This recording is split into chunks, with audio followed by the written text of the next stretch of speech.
เจอเนื่องก็ตัดไป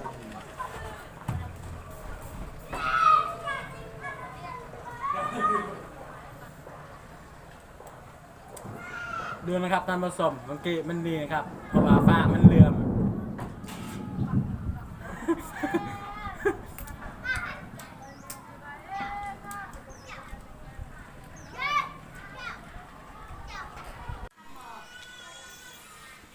จังหวัดนนท์หลังไงจ๋า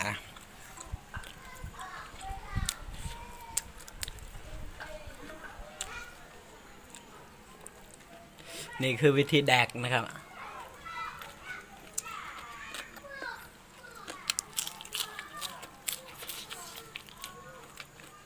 cả con chơi chạy hai cái hành ba thì ta ăn nướng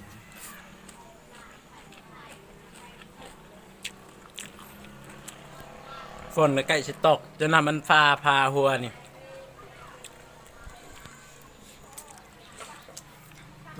แล้วแย่ดูนะครับ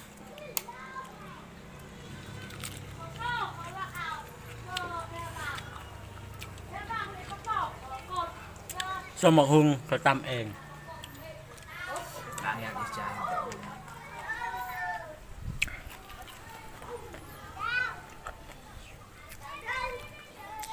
ไอ้ตังเงินเองนี่นะ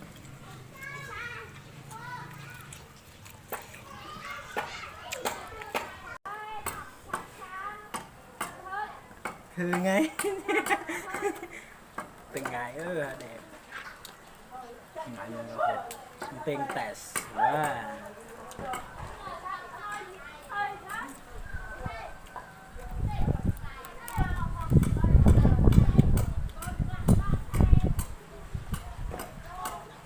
ตั้งจังเลยนี่น้ำมาเธอเป็นไงจำไงจัดจำมันอย่างเงี้ยไปที่แกก็ต้องฟังลูกเรา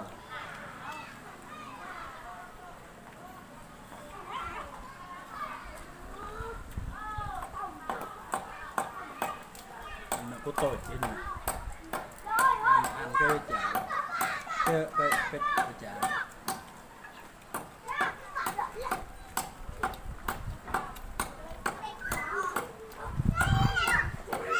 chọn nó thôi là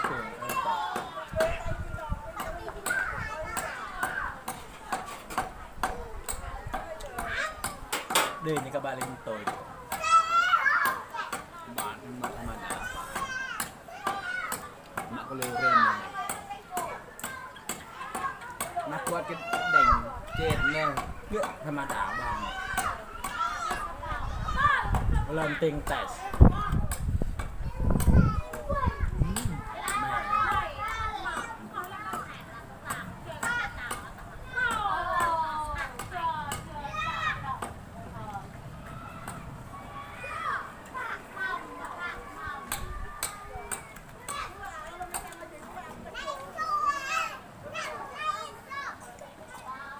เด้งไปกับไหนจ้ะแจ้งให้หยบมันเบากว่า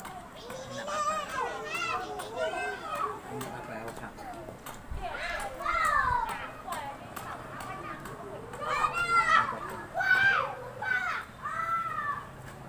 cái gì rồi hơi hòn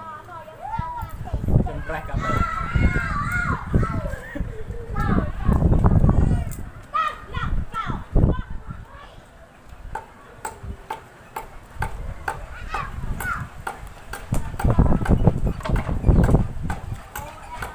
โทรศัพท์เลยครับ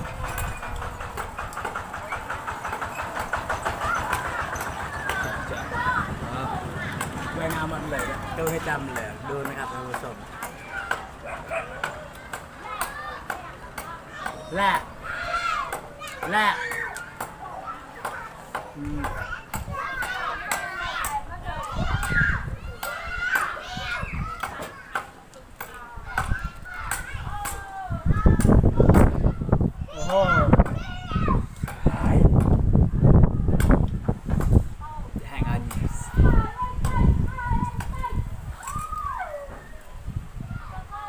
ลมแห้งเกินท่านผู้ชม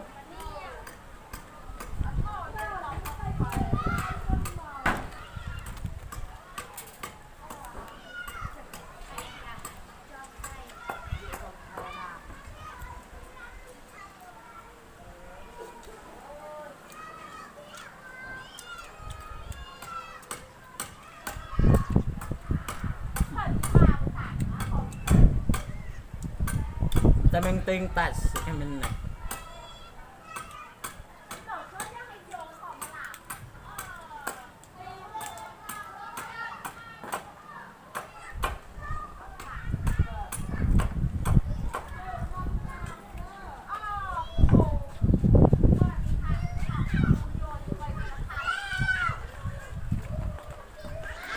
rồi bà hay đến này xôm nè ok ห็นไหมเป็นเคยใหญ่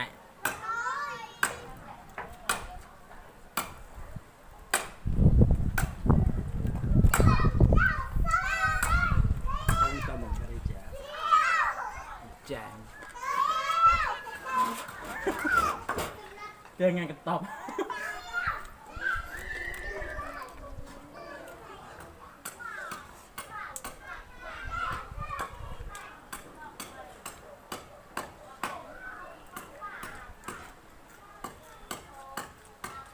chọn cái rồi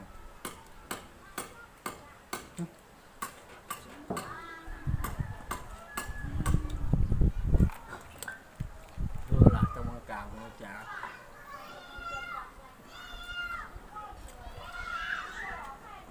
là của ngàn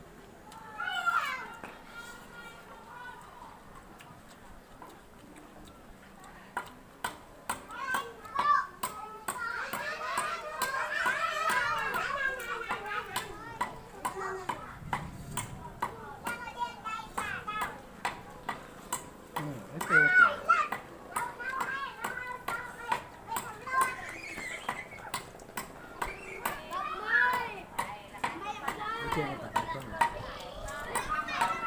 cái gạo nó dần gạo nó dần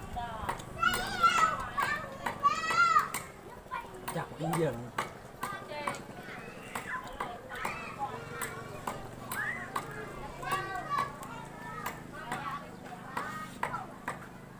từng tập lên em này cũng đưa lọt ra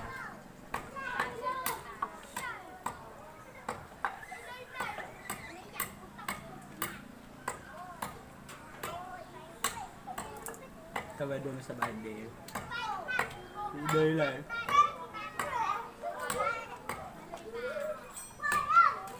có như chạm trong mình nhưng mà về chơi với fan nào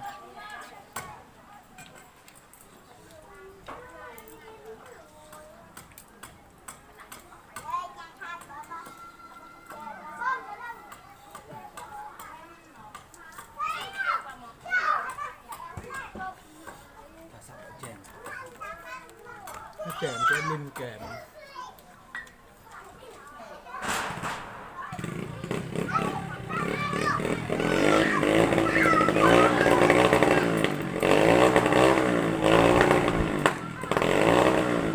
tăng linh kèm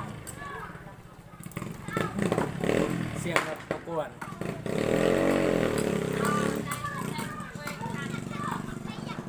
bạc rồi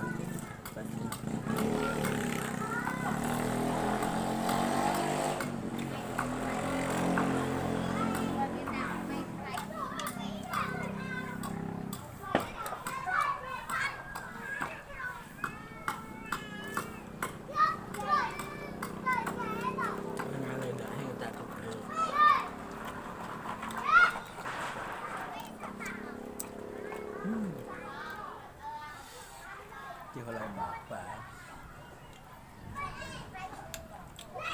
chân mà nó tự ra cái thân này nó tầm này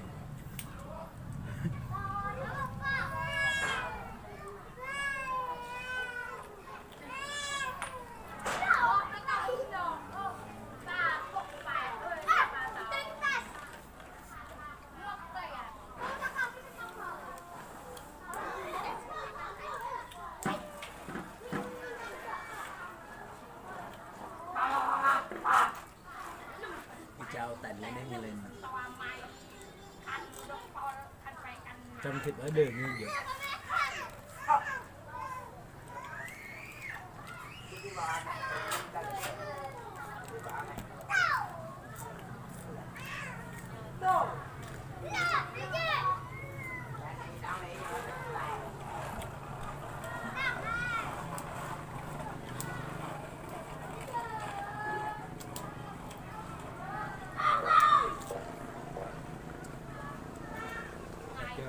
เจอเงินก็ตัดไป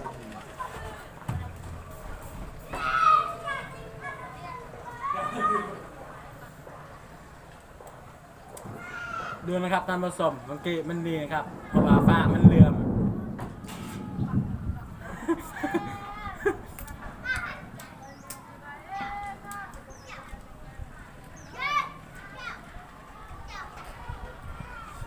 ฝากกดไลค์กดแชร์ด้วยพี่น้องผมก็ขอจบคลิปเพียงเท่านี้